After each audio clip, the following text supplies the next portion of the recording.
How you doing, everybody? It's Wardy here, and sadly, we have some more breaking news to get into, which is why I shouldn't have even asked you guys how you're doing, because we all reacted the same. I rolled out of bed this morning, just like I did 3 days ago or so, live from Port St. Lucie, as I'm just mere hours away before heading to the airport today, and a couple days ago, I rolled out of bed to find out the Francisco Alvarez injury news. Today, bam, it's the Jeff McNeil injury news, a guy who's been off to a red start this spring training, and now it looks like he's going to be out at least a month. So what does this mean for the Mets infield configuration? What does this mean for guys like Luis Angel Acuña, most notably Baty, among others? And what's the latest on Manaea, as we heard some great news? Well, we're going to hear from Carlos Mendoza himself here in a second, everybody, but I want to know your initial reactions in the comments down below to Jeff McNeil's injury, and what do you hope the Mets do now at the second base and utility positions for this roster? Shout out to BetUS, our amazing sportsbook that has you covered with all your sports betting needs, guys, but more on them later in the show. As you guys see beside me,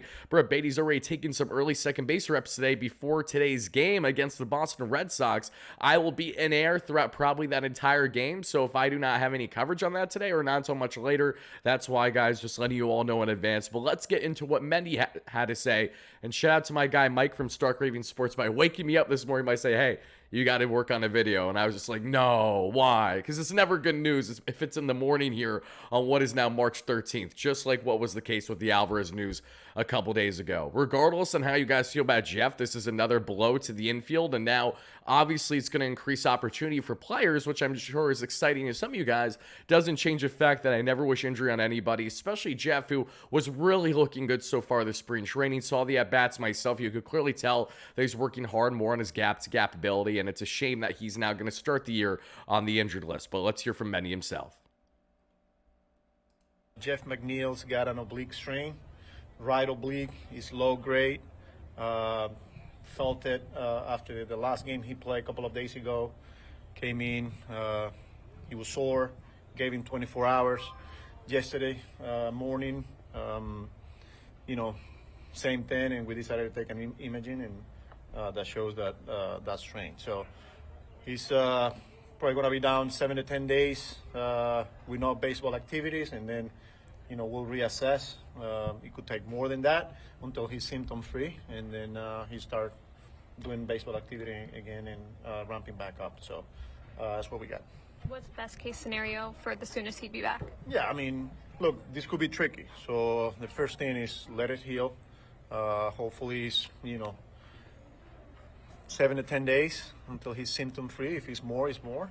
But they're telling us 3 to 4 weeks. So Not ideal to hear from Mets skipper Carlos Mendoza, and this is already the second oblique-related injury the Mets have sustained this spring, first coming from Manaea, that we know, and most notably, I think, of a couple years ago, to not only guys like Max Scherzer that sustained it in 2022, but also Francisco Lindor in 2021 in that season series against the Pirates in the second half, right around the same time that DeGrom unfortunately had a setback. Just things were not riding high in Mets land during that time, and sadly, we're having ourselves more oblique injuries to have to deal with, and we know how fickle they are in the sense that you can't rush them at all, and you just have to wait for them to fully heal. Now, Jeff, obviously a big golfer.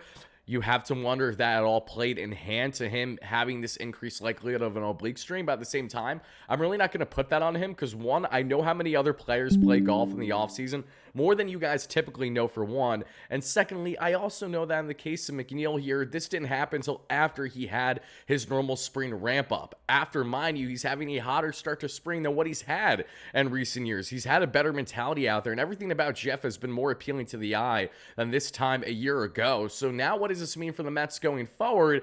That's a great question when we get on the topics of guys like Luis Angel Acuña, Baty, and more. But first, let's hear some more keywords from Carlos Mendoza, and then we'll break down from there.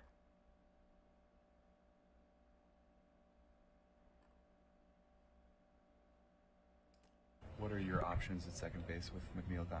Yeah, because we don't feel like this is a long term. We like the options we got here. Whether it's Baty, Acuña, Walton, De Los Santos, the guys that we got here in camp that were competing for that last spot. Now there's 2 spots. So yeah, that's it.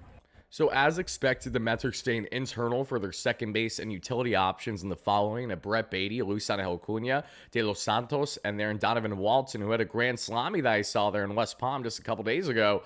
Brett Baty's continued to look very strong this spring, playing various infield positions from short, obviously second base like today, and most notably third. Then you have Luis Angel Acuña, who's handled the hot corner really well, as well as second base, obviously, among other infield positions. Donovan Walton, same applies, especially there at second base. De Los Santos in that category too. But here is what I have to say, everybody. I know that we have this continued divide of Brett Baty versus Luis Angel Acuña for that final roster spot, or Brett Baty versus Donovan Walton for that final utility spot. Well, now that there are two roster spot opportunities, and as long as the Mets are not going out of their way to have Alexander Canario crack the roster while both Nimmo and Marte are staying not on the injured list, if either of them start the year on the injured list for whatever reason, then that will increase the likelihood of Canario cracking this team.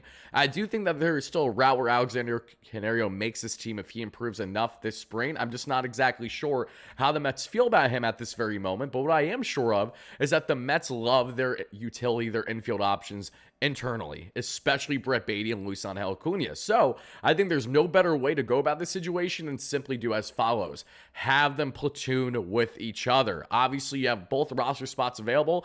Take advantage of that opportunity and have Baty in more of a platoon situation with Acuña. That way they have more favorable handed matchups. So you'll have Baty mainly facing right-handers versus a guy like Acuña mainly facing lefties. I understand you don't want to necessarily hurt or hinder the development of these young players by having them in a platoon setting, but at the same time, this might be the easiest route for both to not only crack the team right away, but also battle it out respectfully to see which one is going to be better than the other. And that is a perfect, healthy, friendly battle to go on with Acuña, who we know obviously is getting a monster opportunity here when there's a lot of belief within the organization that he's still best suited to begin the year in AAA.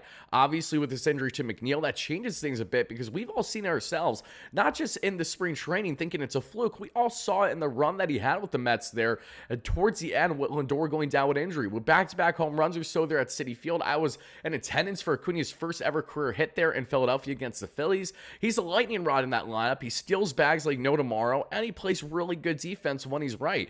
Baty, we all see the bat-to-ball skills, and that's the highest injury with him because we know his defense is going to be good.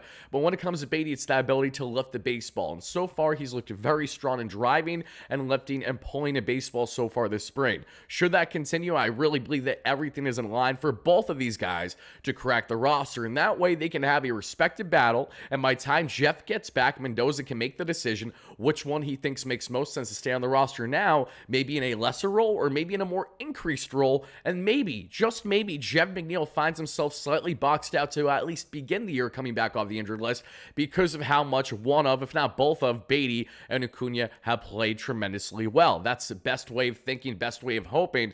Then you have the Donovan Waltons, and to a lesser degree the De Los Santos of the world that are trying to crack this team too. Donovan Walton, I think, still has a solid shot because of his veteran leadership, being around the game for a while, and also having a strong spring. I know the Mets like Walton, and I could see them still considering him over Acuña to a degree, but I think from what I think is a great balance from what us fans would like to see, while also having a balance of what I think is right for this front office, for this coaching staff, and to give them the proper opportunity. Give the kids the keys. You didn't sign Jose Iglesias for a reason. You didn't bring in a replacement after Nick Madrigal went down with injury for a reason. And the main reason, again, verbatim from David Stearns, Carlos Mendoza, was to give the kids a chance. No better time to give them that opportunity right here, right now, with Jeff McNeil out for the next month. Mets fans, let me know if you guys are in favor of a platoon of Baty and Acuña both being on this roster and getting some solid playing time. Do you like one more than the other? And if so, who exactly that is and why? Please let us know in the comments down below. And before we get out of here,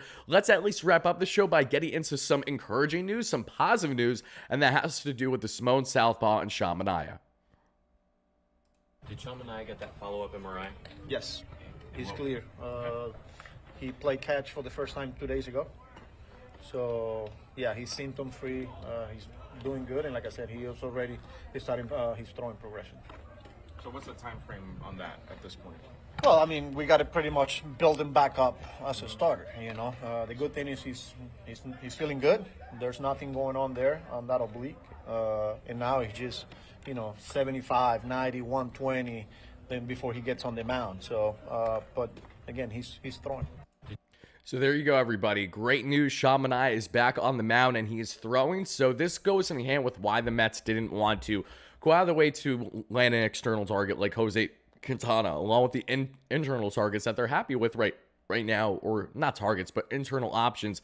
And the Cannons, the Blackburns, McGill. So what did those three have in common? They all gave the Mets shutty outings at least over 4 innings or so over their past outing this spring.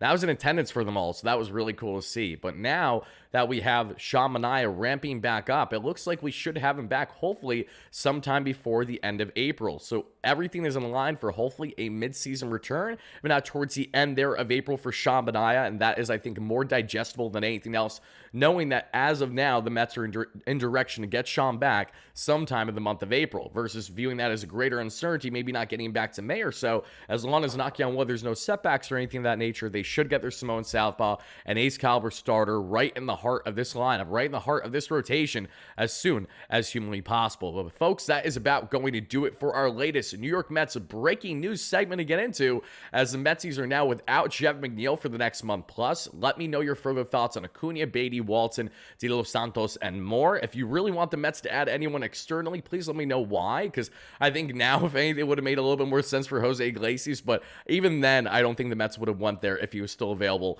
in the free agent market. I think they made it abundantly clear that no matter what, they probably weren't bringing Jose back. So regardless of whatever your thoughts are, drop them down below. Thank you all so much for watching. I'll see you all for more content either later today or tomorrow. And as always, no matter what, let's go Mets, baby. Peace out.